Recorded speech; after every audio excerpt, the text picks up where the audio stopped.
वर हल्लाबोल केलेला आहे। आपण बघतोय की राहुल गांधी ही 3 दृश्य आहेत, त्यामुळे काँग्रेस किती आक्रमक या सगळ्या प्रकरणामध्ये आहे याचा अंदाज आपल्याला येऊ शकेल। ज्या पद्धतीने सीजेपीचं आंदोलन सुरू आहे, सोनम वांगचुक यांचं उपोषण सुरू आहे, हजारो विद्यार्थी दिल्लीमध्ये आंदोलन करतायत, ज्या पद्धतीने दिल्ली पोलिसांनी या विद्यार्थ्यांवर अमानुष लाठीचार्ज केला आणि त्यानंतर आज आपण बघतोय की राहुल गांधी यांच्या नेतृत्वामध्ये काँग्रेस रस्त्यावर उतरलेली आहे।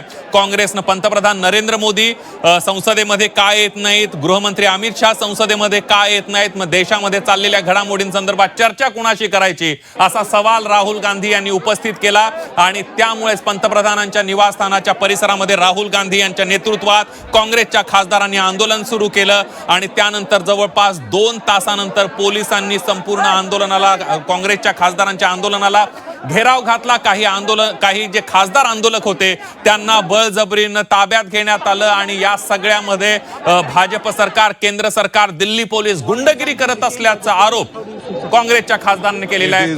कर्नाटकचे मुख्यमंत्री बोलतायत, Rahul ji and the leadership of Rahul ji and Priyanka ji, we all are fighting for the cause of these students of this country. We want justice. We want this to be discussed in the parliament. See, it is the youth. The future of this country is the youth and the students of this country.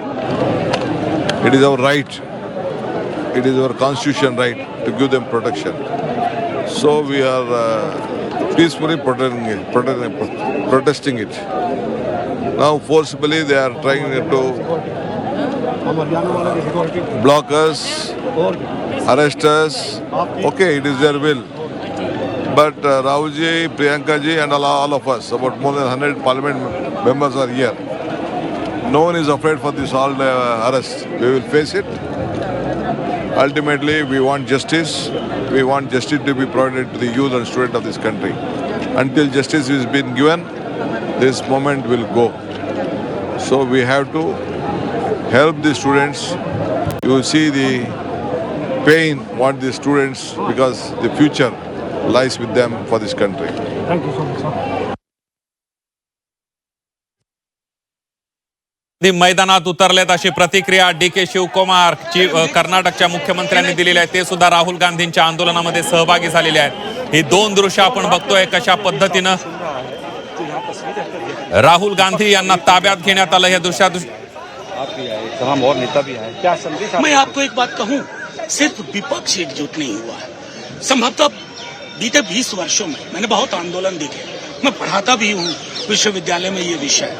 मैंने ऐसा नैसर्गिक स्वतः स्फूर्त लोगों का जमावड़ा नहीं देखा। ये सत्ता को सीधे तौर पे चुनौती है, सीधे चुनौती है सत्ता को कि आप क्यों कितना पर्दा डाल सकते, कितना पर्दा गलत होने की कोशिश कर। आप शुरुआत करो ना अकाउंटेबिलिटी से।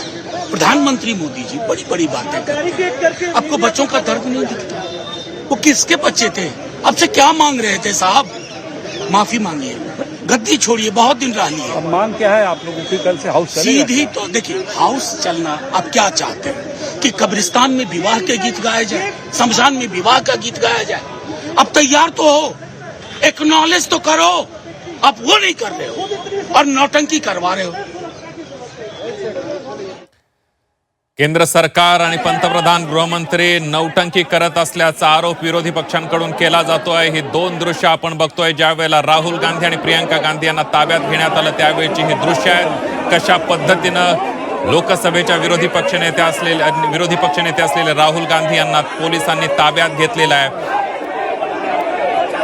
राहुल गांधी यांना पोलीस आंदोलन सुरू केल्यापासून समजावत होते, मात्र राहुल गांधी आपल्या आंदोलनावर ठाम होते। काही खासदारांना ताब्यात घेण्यात आलं, मात्र तरीही राहुल गांधी यांनी आंदोलनाचं स्थळ सोडलं नाही। राहुल गांधी, प्रियंका गांधी हे काही खासदारांसोबत आंदोलन करत राहिले। सरकारला 2 तासानंतर राहुल गांधी यांच्या ह्या आंदोलनाची तीव्रता लक्षात आली। राहुल गांधी यांच्या समजावण्यासाठी जितेंद्र सिंह हे केंद्रातले मंत्री राहुल गांधी यांच्याशी चर्चा करण्यासाठी आले, मात्र राहुल गांधी आपल्या निर्णयावर आणि आपल्या आंदोलनावर ठाम राहिल्याचं आपल्याला पाहायला मिळालं। त्यानंतर जितेंद्र सिंह यांनी पत्रकार परिषद घेतली आणि राहुल गांधी हे आपल्या मागण्या त्यांनी फिरवल्याचं जितेंद्र सिंह यांनी म्हटलंय. मात्र मागण्या काय करायच्या हा राहुल गांधींचा प्रश्न आहे, त्यांना तो अधिकार असल्याचंही त्यांनी यावेळेला म्हटलेलं आहे. मात्र या सगळ्यामध्ये आपण बघतोय काँग्रेसचे प्रमुख नेते आणि काँग्रेसचे प्रमुख खासदार आणि त्यासोबतच लोकसभेचे विरोधी पक्षनेते राहुल गांधी,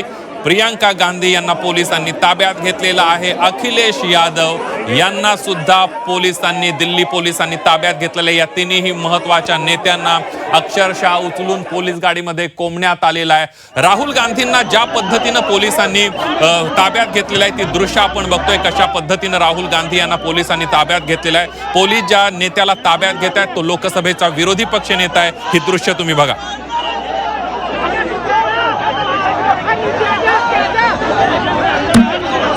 पहिल्या दृश्यांमध्ये राहुल गांधींना बळजबरीनं उचलून ताब्यात घेतानाची दृश्य दिसत आहेत. दुसरीकडे प्रियंका गांधी यांना पोलीस व्हॅनमध्ये कोंबताना पोलीस दिसत आहेत. तर तिसरी दृश्य आहेत अखिलेश यादव यांनाही ताब्यात घेताना दिसत आहे. ज्यापासून CJPचं आंदोलन सुरू आहे, सोनम वांगचुक यांचं उपोषण सुरू आहे, त्या पहिल्या दिवसापासून अखिलेश यादव आणि त्यांची समाजवादी पार्टी ह्या आंदोलकांसोबत, विद्यार्थ्यांसोबत आपल्याला वेळोवेळी पाहायला मिळाली. समाजवादी पार्टीचे खासदार वेळोवेळी अभिजित दिपके यांची भेट घेत होते, सोनम वांगचुक यांची भेट घेत होते.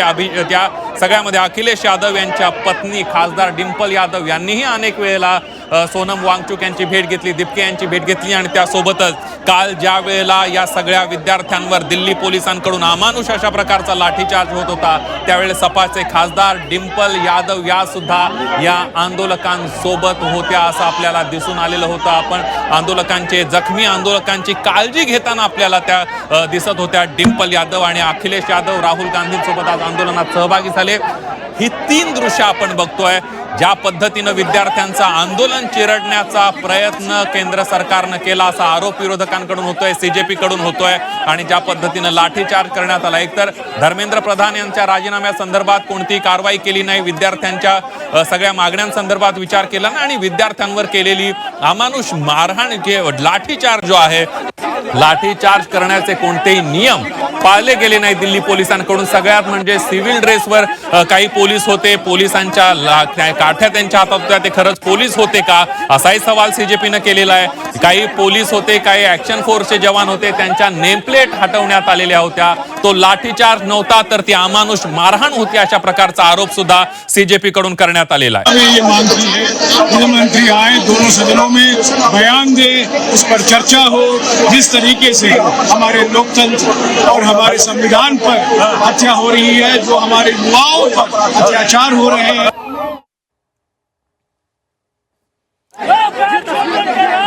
राहुल गांधी यांनी ज्यावेळेला सकाळी दुपारी ठिय्या आंदोलन सुरू केलं पंतप्रधान नरेंद्र मोदी यांच्या निवासस्थानाच्या परिसरामध्ये, त्यावेळेला काँग्रेस खासदारांचं हेच म्हणणं होतं की पंतप्रधान आणि गृहमंत्री संसदेमध्ये येत नाहीत, चर्चा करायला तयार नाहीत, नीट पेपर फुटी प्रकरणामध्ये चर्चा करायला तयार नाहीत, मग आम्ही चर्चा कुणाशी करायची. आणि म्हणूनच पंतप्रधानांच्या निवासस्थानासमोर आम्ही आंदोलन सुरू केलं, अशा प्रकारची भूमिका काँग्रेस खासदार राहुल गांधी यांनी केली. काँग्रेस खासदार आणि विरोधी पक्षनेते राहुल गांधी यांनी सुद्धा केल्याचं आपल्याला पाहायला मिळालं. धर्मेंद्र प्रधान यांच्या राजीनाम्याची मागणी तर काँग्रेस आणि विरोधी पक्षांची आहे, CJPची आहे, सगळ्या तरुणांची, विद्यार्थ्यांची आहे, पालकांची आहे. मात्र या सगळ्यामध्ये आंदोलन करत असताना, धरणं आंदोलन करत असताना, धरणं देत असताना राहुल गांधी यांनी एक ट्विट केलं आणि त्या ट्विटमध्ये राहुल गांधी यांनी थेट पंतप्रधान नरेंद्र मोदी आणि गृहमंत्री अमित शहा यांच्या सुद्धा राजीनाम्याची मागणी राहुल गांधी यांच्याकडून करण्यात आलेली आहे. तर दुसरीकडे राहुल गांधी यांनी आंदोलन करत असताना दुसरं ट्विट केलं, आपल्या विद्यार्थ्यांच्या भविष्यासाठी आपण आंदोलनामध्ये सहभागी झालं पाहिजे असं आवाहन देशातल्या नागरिकांना राहुल गांधी यांनी केलेलं आहे. आणि त्यानंतर अनेक जे विरोधी पक्षातले नेते आहेत ते दिल्लीसाठी रवाना झाल्याचं सुद्धा आपल्याला पाहायला मिळत आहे. ही 3 दृश्य आहेत. राहुल गांधी यांनी ठिय्या आंदोलन केल्यानंतर कशा पद्धतीने राहुल गांधी, प्रियंका गांधी आणि अखिलेश यादव यांना ताब्यात घेण्यात आलं, ही या 3 दृश्यांमधून आपल्याला पाहायला मिळत आहे. ज्या पद्धतीनं काँग्रेसनं हे आंदोलन सुरू केलं, राहुल गांधी यांनी आंदोलनाला जात असताना सांगितलं की विद्यार्थ्यांवर अमानुष लाठीचार्ज झाला, याची चौकशी झाली पाहिजे. आणि या चौकशीसाठी ओम बिर्ला यांची सुद्धा इंडिया आघाडीच्या शिष्टमंडळासोबत दुपारी राहुल गांधी यांनी भेट घेतलेली होती. सगळ्यात महत्वाचं म्हणजे काल ज्या वेळेला विद्यार्थ्यांवर अमानुष लाठीचार्ज करण्यात आला, त्यावेळेला काल संध्याकाळी राहुल गांधींची प्रतिक्रिया आली होती की पंतप्रधान नरेंद्र मोदी हे तरुण विरोधी आहेत आणि याचा तरुणांच्या बद्दल विद्यार्थ्यांवर झालेल्या लाठीचार्ज बद्दल सरकारला उत्तरं द्यावी लागतील असं राहुल गांधी यांनी म्हटलेलं होतं.